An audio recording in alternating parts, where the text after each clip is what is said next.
Your girl has done it again. I have made June my best reading month of 2026 so far.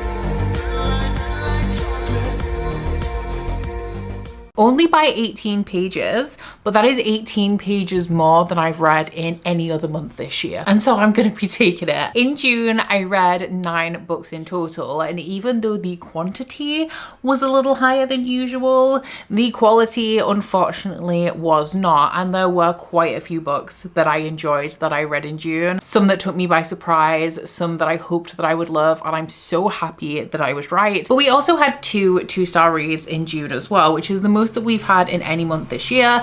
Actually only had 3 2-star reads in 2026, which is wild. I was gonna say it's because I'm DNFing more than ever, but actually it's because this year I made a vow to you guys that I'm sticking to only read books that I'm excited about and to leave books behind that I don't have as much interest in anymore, because I think I've only DNF'd 2 or 3 books so far, and at the halfway point of the year that's pretty good.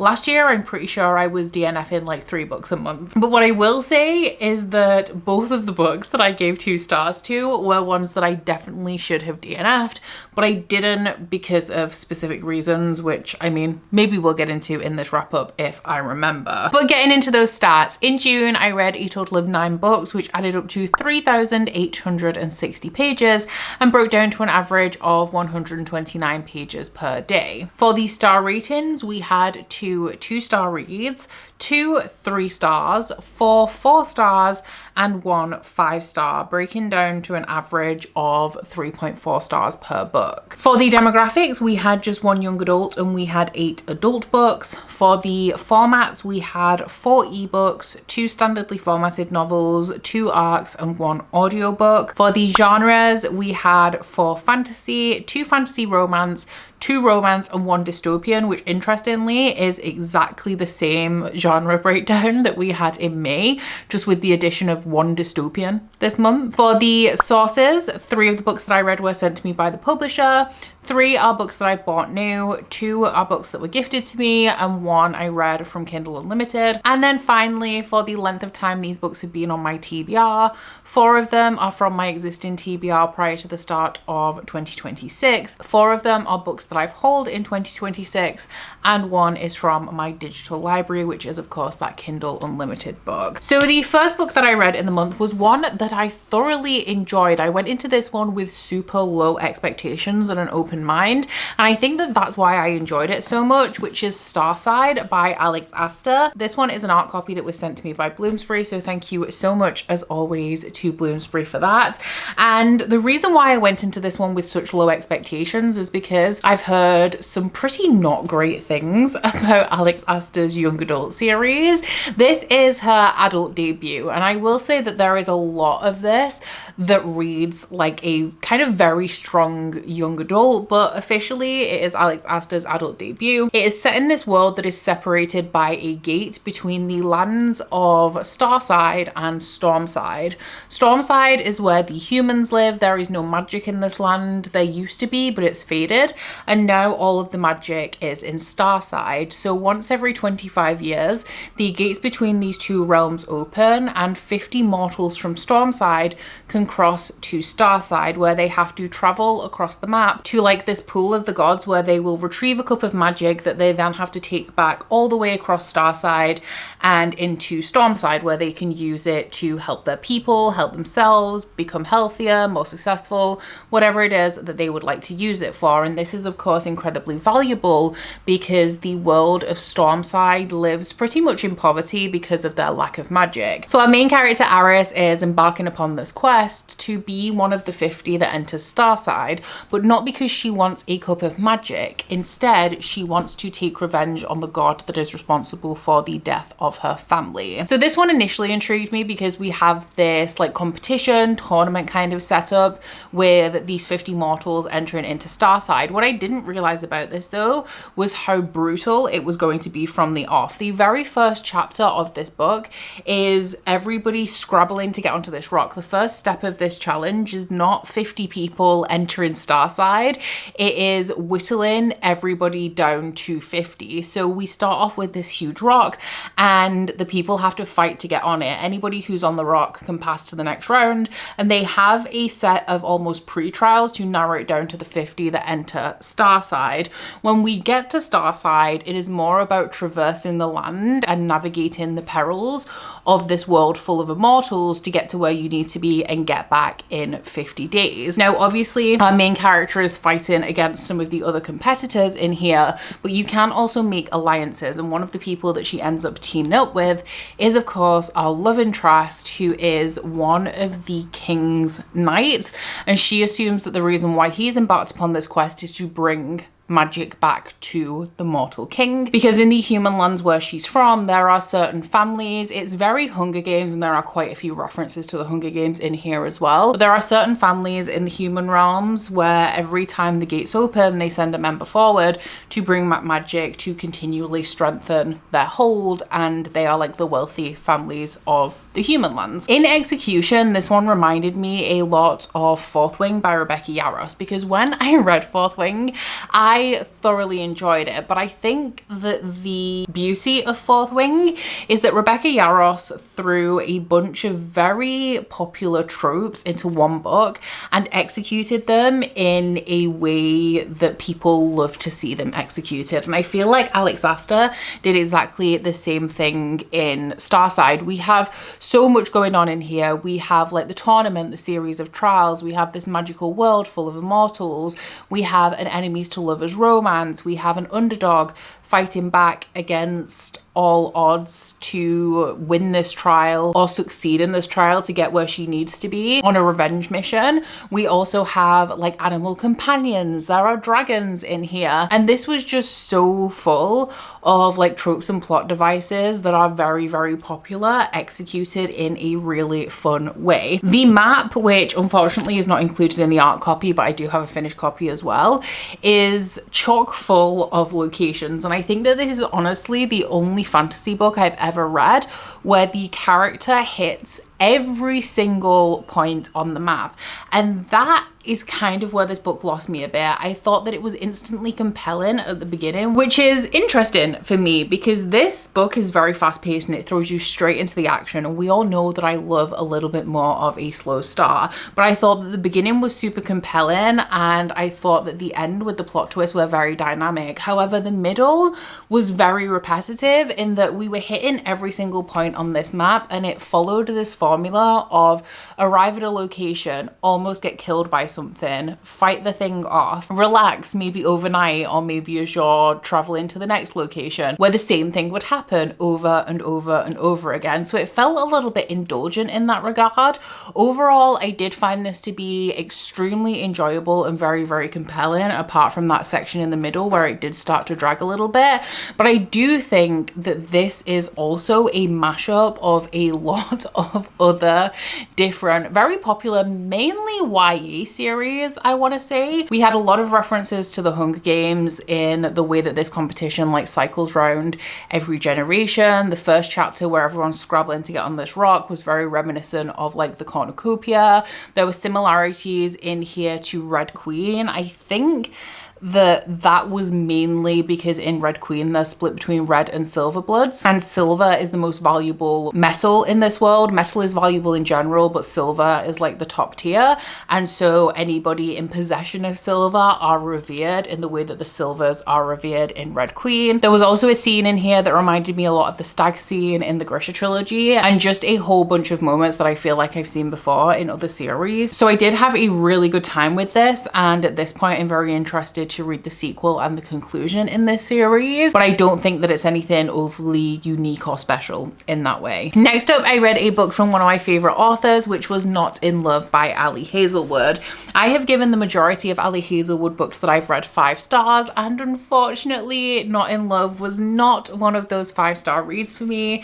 I did, however, still have a really good time with it. This one is following Rue and Eli, and Rue works for a company that specializes specializes in biofuel, but her personal project is more to do with food preservation and putting like a coating on especially fruit and vegetables to make them last longer, and that's kind of what she's testing out. Our male main character does have an interest and a background in science, as is typical of all Ali Hazelwood characters, but he is currently a little bit of a finance bro, and he works for a company that is wanting to buy out the company that Rue works for, which she thinks is unethical because they're going to try and turn it over for a profit as opposed to funding the work for the good that it does for the world. Now, this is complicated because Rue does not really have any interest in romantic relationships, but she does do casual hookups. And before she finds out that Eli is part of this company that is trying to take over the one that she works for,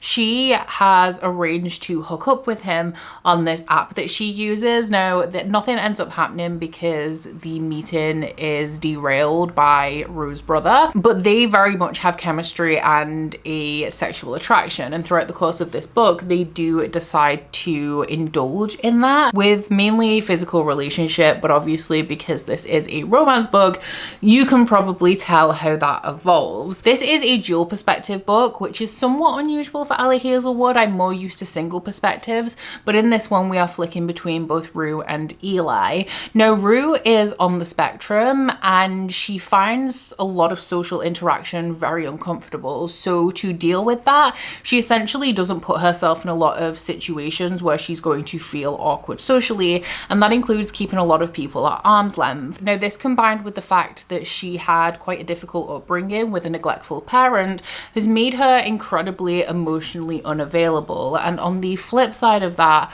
we have Eli, who from the second he lays eyes on Rue, he is enamored with her and will do anything that he possibly can to kind of convince Rue to confront her feelings and consider a more serious relationship with him. Now, I think that the reason why I didn't love this one as much as some of Ali Hazelwood's books is that I think in the context of a romance, following such an emotionally unavailable character can be quite difficult. And don't get me wrong, I loved Rue's perspective. I identified with Rue's perspective more than I even want to talk about, if I'm being honest, with some of the circumstances of her life kind of before this novel opens up. And so her character was perfectly understandable and I think believable given her background and her history and the place where she is now in her life, especially given that we also deal with this turmoil in her place of work where she's also having to confront and reconsider some of the relationships she has with the people around her in light of some information that surfaces throughout this book. I just think that in the perspective of a romance, it takes a lot longer to warm up to the romantic relationship and become invested in it when one of the characters is so emotionally unavailable. I do think that that is why the dual perspective works so well in this book, because you have Eli's unending devotion paralleling Rue's feelings. But then what I found is that when we got further towards the end of this book, Eli's perspective wasn't really offering me anything new because his perspective didn't seem to evolve as much as Rue's. So instead of finding a harmony between these two perspectives, I found throughout the first half of the book I preferred his a lot more, and then at the end of the book I preferred hers a lot more. Still really enjoyed this one, still a big fan of Ali Hazelwood. She still remains an auto by author of mine. This is just a 4-star read instead of a 5. Next up, I read The Wicked Deep by Shea Earnshaw, which has been on my TBR pretty much since I started a booktube channel, and we're going on for pretty exactly 9 years at the minute. So this has been a long time coming. This one is a young adult contemporary fantasy that is set on this island where a couple of hundred years ago 3 sisters were drowned on suspicion of being witches. Now every summer since that drowning they have resurfaced and possessed the bodies of 3 teenage girls and used those teenage girls to drown 3 teenage boys. And in this book we are following the current sparrow season, which is what they call it on this island. It's actually actually something that draws a lot of tourists. And our main character lives on this little island with a lighthouse that's off the coast of the main town, and a strange boy comes to visit just before sparrow season, so she decides to take him in to help her run the lighthouse because her and her mother have been struggling since her father mysteriously disappeared a couple of years ago, essentially to keep him safe from the ghosts of the Sparrow sisters. I ended up giving this one 3 stars. I did really enjoy it. This is the second book that I've read from Shea Earnshaw, and one of my favorite subgenres, especially in young adult fantasy, is when you have a contemporary setting with an element of the occult. It just works so well for me, and it is one of the things that I will keep returning to young adult for, because I find that in young adult it has the feeling of like a slasher movie or something really witchy like The Craft, and I honestly just love those vibes. And I feel like Shea Earnshaw does atmosphere so well. If you're a fan of Rachel Griffin, I think that you'll also really like Shea Earnshaw, because their stories I find are quite similar in like vibes and atmosphere. Other than that, I actually do not have too much to say about this book. The reason why I gave it 3 stars as opposed to a higher rating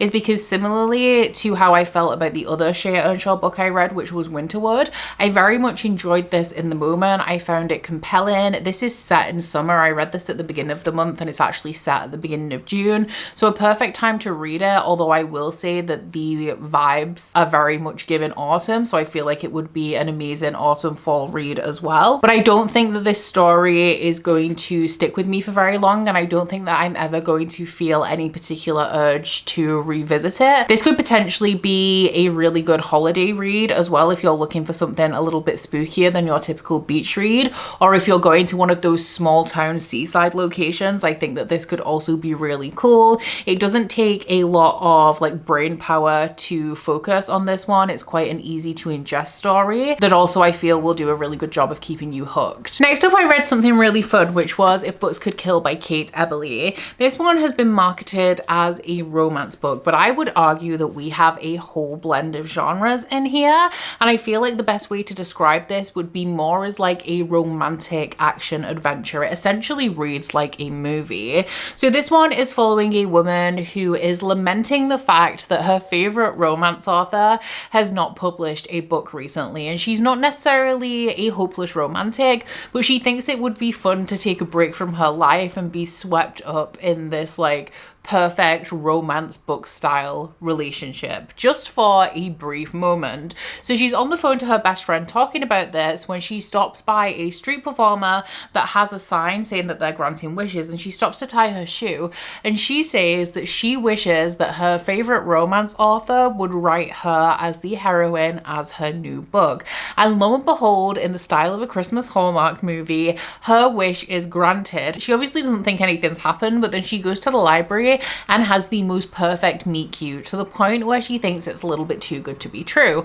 And lo and behold, it actually is, when her date tries to kill her. And in her grand escape away from her would-be murderer, she hijacks an Uber that actually has a passenger inside who thinks that she has completely lost the plot when she tells him what's going on. These two have to team up together to stop a murder plot, but also to try and confront the writer of the story that they're now living, because our main character's favorite author has decided that she's had enough of romance and she instead would like to write a suspense novel. This is exactly as wacky and zany as it sounds, and it truly does read like a movie. I'm thinking something like the Sandra Bullock and Channing Tatum movie, which I think is called Lost City, which is essentially an action adventure comedy that also has a romantic plot in it as well. And I do think that this reads more akin to something like that than it does a traditional romance or a traditional rom-com.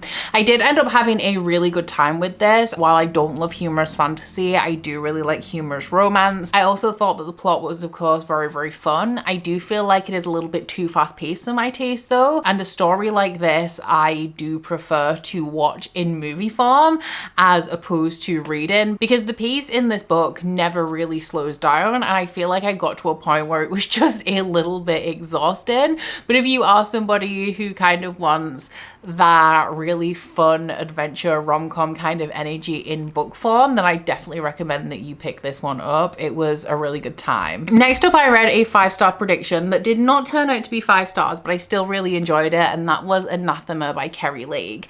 I find this one really hard to describe because it is such a slow build, not in the romance, which it also is, but just generally the story is a really slow build. So this one is a gothic romance. I think it's the first book in a trilogy. I thought it was a duology, but book 3 is being indie published in October, and then I'm assuming traditionally published later down the line. And it has an element of witch trials to it in the human portion of this world, but then we also have a gateway to a dimension of immortals. And for a long time in this book, we are following 2 separate characters on 2 separate planes in this world, and it takes quite a while for them to come together and kind of figure out what the plot really is. But in the human lands, we are following a young woman called Mavith who has been suspected of witchcraft her entire life because she was found at the side of the woods called the Eating Woods in a basket as a baby. Now her grandfather has just died, and she is like an adopted daughter of this family. Nobody in this family is actually related to each other, so I don't understand how they all ended up together. But essentially she's just in the care of like her adoptive grandmother right now. She also has a sister, once again not blood related to anybody, and they are being married off because their grandmother hates them. So they are teaming up and scheming and trying to avoid this, because this is a world where men do not treat women well at all. And the Eating Woods in this village is where they banish people to die. So if you sin, or if you are somebody suspected of witchcraft, you are going into those woods where a beast is going to eat you. Now our male main character, Zavander, is from a completely different realm. He's from the immortal world, and he is looking for the blood of 7 different species in his world to end a curse or a plague before it takes over the entire land. And this pursuit takes him through the portal to the human lands, where he finds Mavith, and their paths end up colliding. Now this is an incredibly dark book, and I've read a lot of books that promise to be dark and don't really deliver. This definitely delivers on those dark elements, and Kerry Lake actually provides a trigger warning page on her website. If you are somebody who is sensitive, I would say, to pretty much any trigger, then I would advise that you go ahead and check that out, because off the top of my head, we have child abuse, there's like harm to a baby in the first chapter, there is sexual assault, there's threat of sexual assault where some of it does unfold on page, there's also like harm and death to animals, there is torture and gore, and it really does not shy away from some of the grimmer elements of this world. Now I ended up giving this one a like 4.5 stars. It was pretty close to a 5. I just think it took a long time for this to come together, and I'm not afraid of a slow book. The first 200 pages of this, I didn't really have a clue what was going on in terms of the plot, because we still hadn't got to a point where the main characters' paths had intersected, so I was kind of wondering where the story was going, but that is not what bothered me.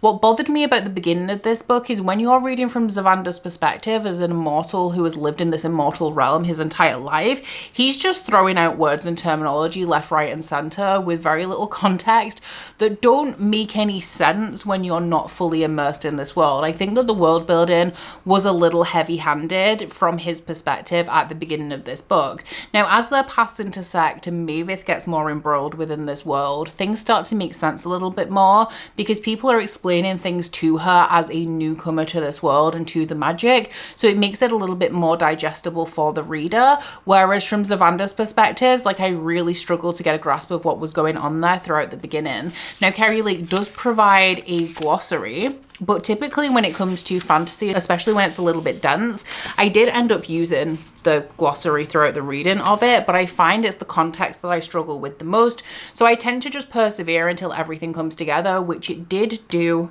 in this book. And I actually would be really interested in rereading like the first 100 pages, having read the entire thing, because I feel like I would have a much better grasp of the key points of the overarching plot, having now developed like a greater foundation in this world. So I may do that before I go into book 2, because I felt like minor characters from the beginning of the book played a bigger role towards the end of the book, but because I was trying to understand like the magic, the world, the politics, I didn't really understand at the beginning why we had a human that didn't know anything about anything, and then we had this world full of magic until we got further into the story.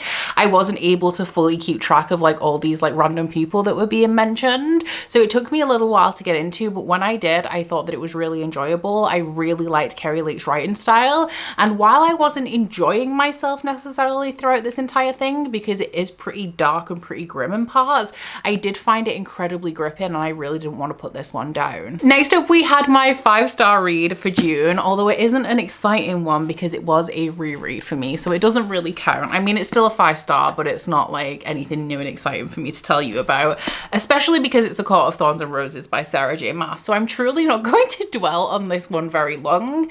I think that this is the 4th or 5th time that I've reread this book, and at least 2 or 3 of those times have been during the course of this YouTube channel. But this is of course the first book in the ACOTAR series, which follows a young human woman called Feyre who is hunting to feed her family when she comes across a Fey wolf shifter in the woods. She suspects that he's Fey, but she's not 100% sure because she's never seen a fairy in the flesh. So she kills the wolf, she skins him, and she takes his pelt to the market to sell to help her feed and clothe her family. And before she knows it, a big fairy beast is bursting through the front door of her home, telling her that he is going to take her life in exchange for the life of the Fae that she killed. But instead of killing her, he is going to take her to the fairy lands of Prythian and force her to live out the rest of her days there. I'm rereading this series to get myself reacquainted and reestablished before the release of ACOTAR 6 in October, and I'm also making recap videos of every book in the series as I go. For those of you who maybe don't have the desire or the time to reread but need a refresher on the series, so the recap video for ACOTAR is already up, and then A Court of Mist and Fury will be coming in July, and so on and so forth until the release of ACOTAR 6. But I also annotated this reread, and something that I really love about annotating is I feel like my brain just has this automatic shift when I decide I want to annotate something. I really start to comprehend the book like on a sentence level, where I feel like I'm really closely reading every single sentence, and I've been loving what that has been doing for my reading experience when I've been rereading and annotating things. And something that could also be down to the fact that I don't think I've reread this since A Court of Wings and Ruin was being released, because I can't remember what I did for A Court of Frost and Starlight, but I know that given the original trilogy was kind of done and we were moving on to something else with A Court of Frost and Starlight, I know I didn't reread for that. I can't remember what I did for Frost and Starlight. Given that it's been a number of years since I've reread this, I feel like there are bits of it that I picked up on that I never truly honed in on before. And the big takeaway that I had from this one is how refreshing it was to read from the perspective of an untraumatized Feyre. There is a big portion of this book where she kind of just gives in to the joy and the freedom that she is experiencing in a life without responsibilities for the first time since she was essentially a child, because she has no idea what the big picture is in terms of the conflict in this world. She is just relaxing, not having to look after her sisters, and I truly loved reading from that Feyre, because that's a Feyre that we never see again. And I don't really feel like I've noticed the real shift in the tone of her character before as I did when I read this, and I was like, this is not the Feyre that I know. This is a completely different person, and oh, how life could have been different if we never went under the mountain. So yeah, this was my 5-star, because it's always going to be 5 stars. It's always been 5 stars. But as I've read this so many times and talked about it so much on this channel, I think we can leave it there. I then read my first of the 2 2-star reads this month. They both fell towards the end of the month, and this one, I think of the 2, was the least disappointing, although still very disappointing, and that was Daggermouth by H.M. Wolf. So I was excited about this because I'd heard such good things about it in that very brief period of time between it being released and being picked up by a traditional publisher at the beginning of the year. here. I have heard very little about it since then, aside from promotion for its upcoming release, which I find very interesting because I had this book on Kindle Unlimited and it is still available on Kindle Unlimited, like even before the traditionally published release. You could get it at any time and I feel like nobody was reading it. But regardless, the initial burst of hype is what put this on my radar, and I was also kind of interested but also kind of trepidatious about the fact that this is a dystopian, because that has never been my favorite subgenre when it comes to like some of the more popular commercial dystopian fiction. Like we had a boom in the 2010s and a lot of those series I didn't love, but now that we're blending it with romance, you know, I was intrigued, and unfortunately I was disappointed. So this is set in some sort of like futuristic city that is segregated into rings. So you have the heart in the middle where the elite live, and then you have the citadel, no, the cardinal, not the citadel, where the like skilled workers, doctors, lawyers, that kind of thing live, and then everybody else lives in this outer ring called, I think, the boundary. And as well as like your regular poor people, your regular working class, you also have like the smugglers and the assassins of the world. And our main character Shadira is a daggermouth, who are the assassins, and she is given a contract to kill the president's son. So she heads into the heart to do just this, not knowing that the president's son is actually one of the rebel group's key suppliers, and that he's been smuggling things like medicine out into the outer rings. But she gets her opportunity to assassinate him, and he removes his mask, which is this big taboo. In the heart, you cannot remove your mask. Nobody can see your face unless they are a member of your close family or unless you are married to them. So he is observed doing this, and to save his skin, his family exploit a loophole where if your mask is removed accidentally, if you then marry the person that's seen you and shouldn't have, then it's effectively the same as unmasking in front of a member of your family or the person that you're already married to.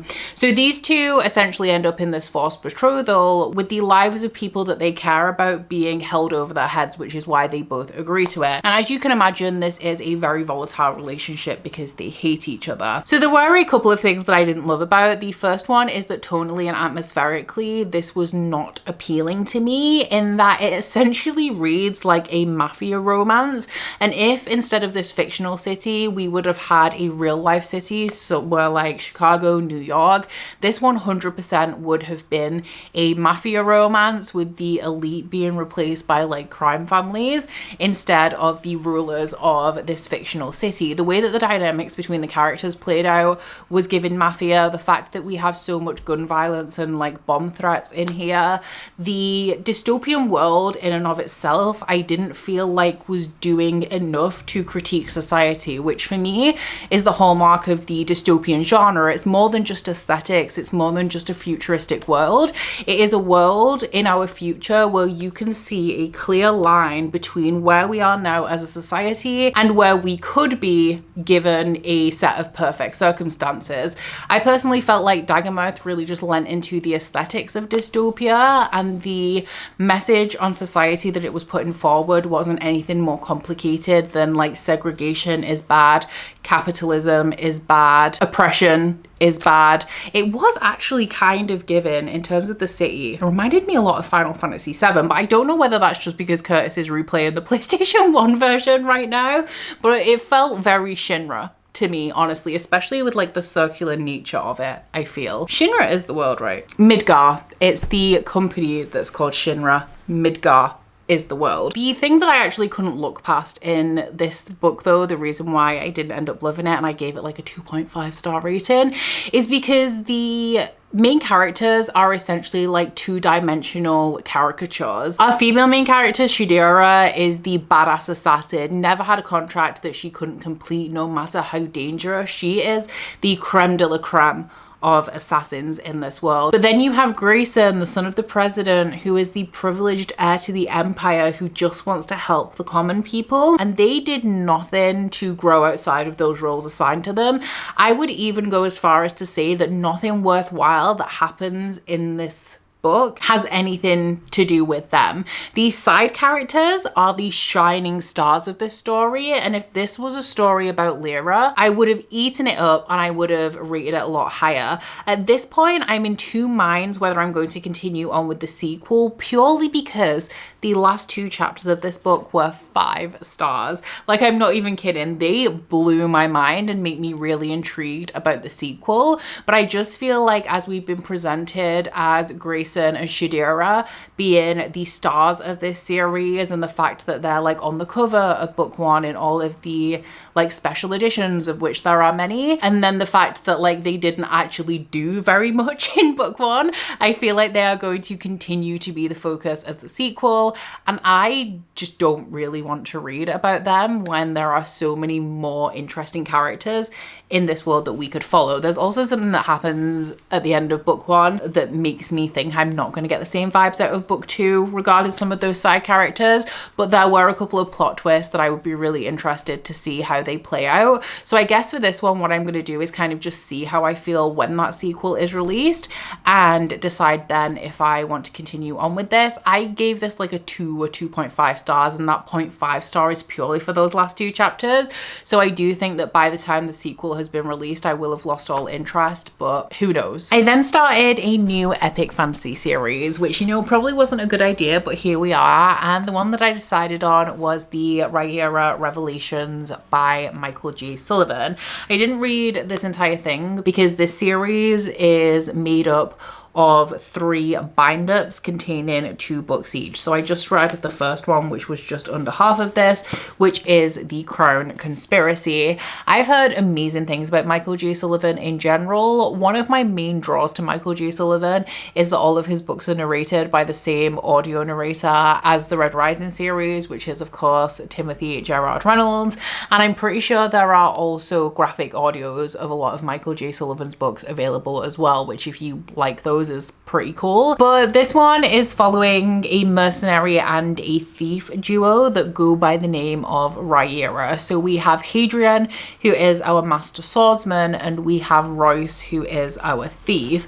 Now, the great thing about these two is that their personalities perfectly riff off each other, as Royce is a lot more serious, quiet and subdued, and Hadrian is a lot louder, funnier and friendlier. But these two are independent thieves in the city. They are approached one day by a man who would like them to sneak into the royal castle that evening to remove a sword that belongs to a count who is notorious for winning duels that he challenges people to when he catches them looking at his wife. So the man that approaches Royce and Hadrian has been looking at this guy's wife, and this guy has challenged him to a duel to the death. But the only case where this man has lost a duel is when he had to use a different sword. So he wants Royce and Hadrian to sneak in and get rid of the sword.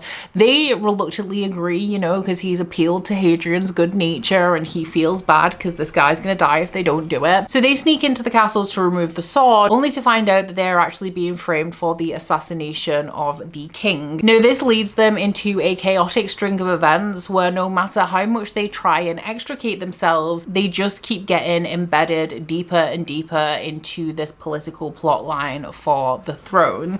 Now, this is quite a short book for epic fantasy at 310 pages, and that's the thing that I was the most nervous about going into this, because with epic fantasy, typically the bigger the better, in my opinion. But marvelously, I found that Michael J. Sullivan did such a good job of grounding me in this world and attaching me to these characters from the very first chapter. We meet Royce and Hadrian on the road as they're having this humorous exchange with this group of people who are trying to rob them, and you immediately see the banter and the connection between them. You see the juxtaposition between their 2 personalities and how they work really well together because of that contrast, and so I was immediately enamored by them. You then very quickly end up following the king's assassination plot, and along the way Michael J. Sullivan throws in these little tidbits of lore and of ancient history that I feel are going to develop into something a lot more expansive and a lot more rich along the road. So I ended up giving this one 4 stars. I loved Michael J. Sullivan's delivery. The way that he delivered this relatively fast-paced, also humorous story with these lovable rogues, while also hinting at a little bit more of a complicated plot line to come. The plot of this specific book is self-contained as well. The whole like king assassination plot that Royce and Hadrian are involved in does wrap up in this first book. So I definitely think it's those little bits of information that Michael J. Sullivan was feeding us that are going to lead into the overarching plot of this series. I'm really interested to see whether that comes to the forefront at any point, or whether it's going to continue to be 300-ish page isolated plots that kind of link up to something bigger in the background that we only see the bulk of towards the end of this story. But I guess to figure it out, I'm gonna have to continue on, and honestly I have absolutely no problem doing that. And then the final book that I read was unfortunately my biggest disappointment of the month, and that was 3 Shattered Souls by Mike Holland. Now the reason why I'm so upset about this one in particular is because it is the final book in a series that I've really enjoyed. I don't know if it is the book's fault or whether it's my fault that I didn't really get on with this, but I just found that my interest in this series had all but disappeared by the time I started this book, and it kind of didn't improve as the story went on. So this is the final book in the 5 Broken Blades trilogy, which is an adult heist story that is following a group of people who essentially have nothing going on in their lives. So they've been very carefully selected for their specific skill set to aid in an assassination plot against the king. So we have a mercenary, we have a poison maiden, there's the king's spy master, the exiled son or brother of the king, I can't remember which one. And all of these people not only have a specific skill that will aid to this plot, but they also have something that can be held over their head, like something that will push them to desperate actions to be able to like achieve or resolve. So this is a series that has received a lot of middle of the road reviews, and I read the first book, I went in with low expectations and ended up really enjoying it. It was nothing too deep or complicated, but I feel like it really captured the spirit of young adult fantasy heist stories that I really loved, with some darker and more serious storylines sprinkled throughout. And I also really like the audiobook of this one as well because it's full cast, and that is something that remained true of book 2 as well. I also had a really good time with book 2. We have some shocking plot twists and revelations throughout this series, and given how much I complain about fantasy having no stakes, I should have loved this series, and especially this conclusion. And I do commend Mike Holland for going that extra mile and like delivering the gut punch in terms of the plot. But I don't feel like the execution of this series is what it could be, and I think the reason why I lost interest in this final installment is because I don't feel like we've had truly very much character development from the beginning of book 1 to the end of book 3. Last month I finished the Her Majesty's Royal Coven series by Juno Dawson, and I was talking to you guys about how I loved how layered the characters of that story were, how they carry all of their scars but still kind of push through it. They don't forget about what's happened to them, it becomes a part of them, but it doesn't completely consume them, and they can still like move on regardless while still carrying the scars of everything that's happened to them during the series and also before.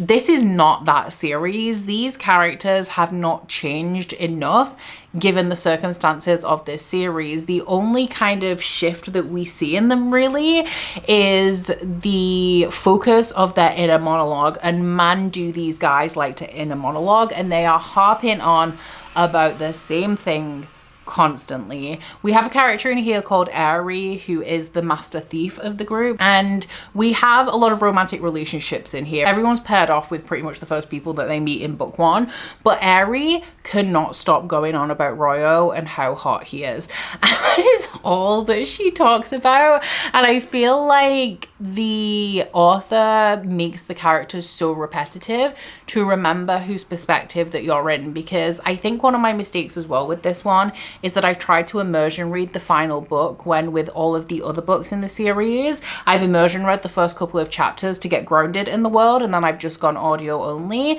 And I was so close to DNF, and I put this book down 3 times and then picked it back up and was like, no, you gotta finish it. It's the final book in a series, which is the only reason why I didn't DNF this one. But when I switched to audio only, I found that it was a lot easier for me to get through, because when I was immersion reading it, the complexity of this series is just not enough to hold my attention if I'm trying to read it with my eyeballs, unfortunately, where I find it a lot more enjoyable to consume in audio, especially given that we have that full cast narration.